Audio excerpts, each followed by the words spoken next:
we used to play around.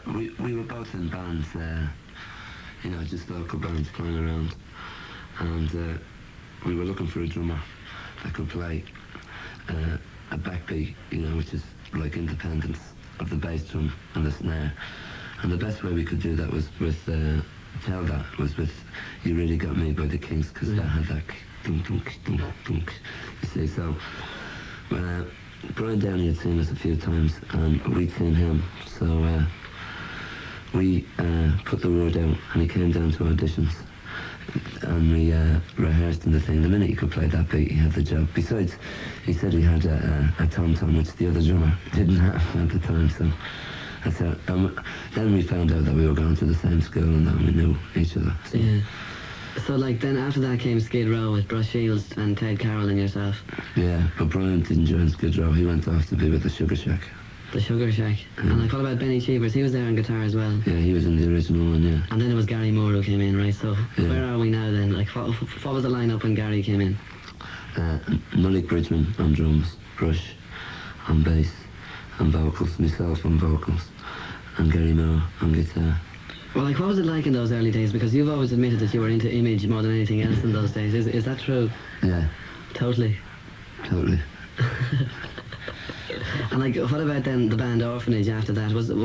Did the band Orphanage come after that business of, like, with all those people first? Like, you had Gary and you had Brian, and then a band called Orphanage. Yeah. Pat Quigley and Joe Staunton. Yeah, that's it. And Brian Downey. Yeah, and Terry Woods. And Terry Woods as well. Did Terry Woods actually play in a band? Yeah, we did one gig in John O'God's, and he got up and he plays Cook All Him with the Railroad Man, and another one I forget now.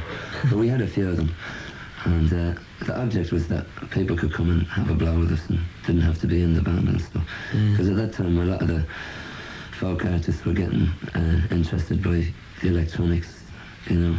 So you know, at the time we thought like we were the band that could help them out in that respect. But it didn't work out that way, you know. Well, like, around this time then Eric Bell came along as well, and, like, you were very impressed with the way he had played. He had come down from the north. Yeah, he was with the Dream Show band at the time. Yeah, that's right. And, like, he was a better guitarist than what you had in the band at the time. So he decided to just bring in Eric and form a... No, it's just basically I wanted to play bass myself, you know. And Eric was prepared to form a band where I could play the bass, you know, so I hopped out on one and into the other. Yeah. You know. And why did Eric leave the band? The Dreams? No. Lizzy? Yeah. I just got tired of the pressure, the touring and that, you know. And after the success of Whiskey and the Jar, there was an awful lot of pressure on the band to keep, you know, people wanted us to record It's a Long, Long Way to Tipperary rocked up, or Danny Boy rocked up, which we did with Black Rock. But, you know, people wanted us to do that, and everybody was coming up and telling us what we should be doing. And it wasn't going too well, and the pressure, like, we were flying out to France to mime to records, and Eric just wanted to play the guitar, really, and couldn't understand why, like, you had to do these sort of things, you know. So in the end it just got to him, and his amp started feeding back on New Year's Eve, so he kicked over his amp and walked out the stage. The audience loved it. They thought it was part of the act.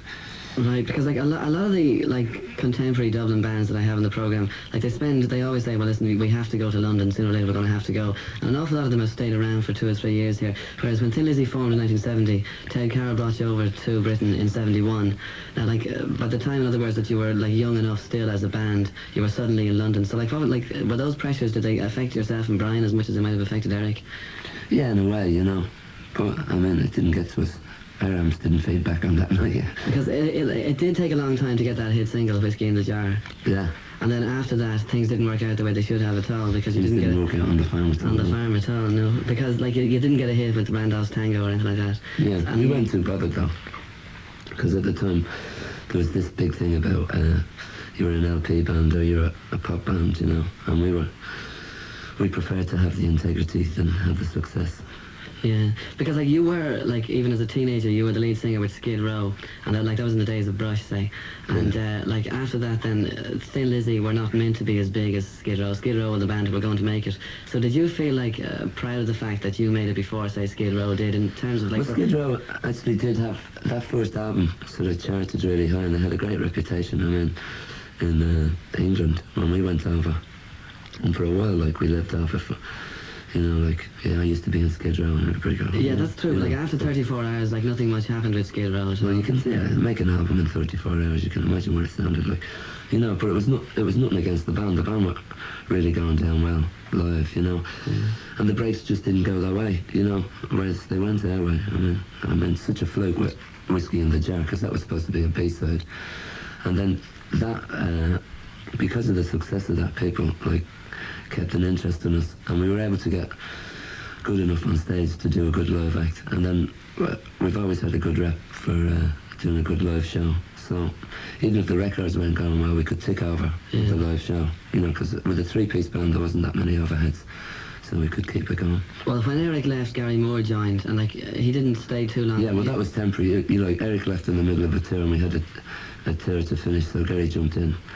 And, so he was never meant to be a permanent replacement. No. Like he had visions of playing with John Heisman then, you see, even then. Even then. Yeah. Like it was years later he went back when Heisman got Coliseum together again. Yeah, well, he was trying then to get it together. Him and Heisman were trying then to get a band together.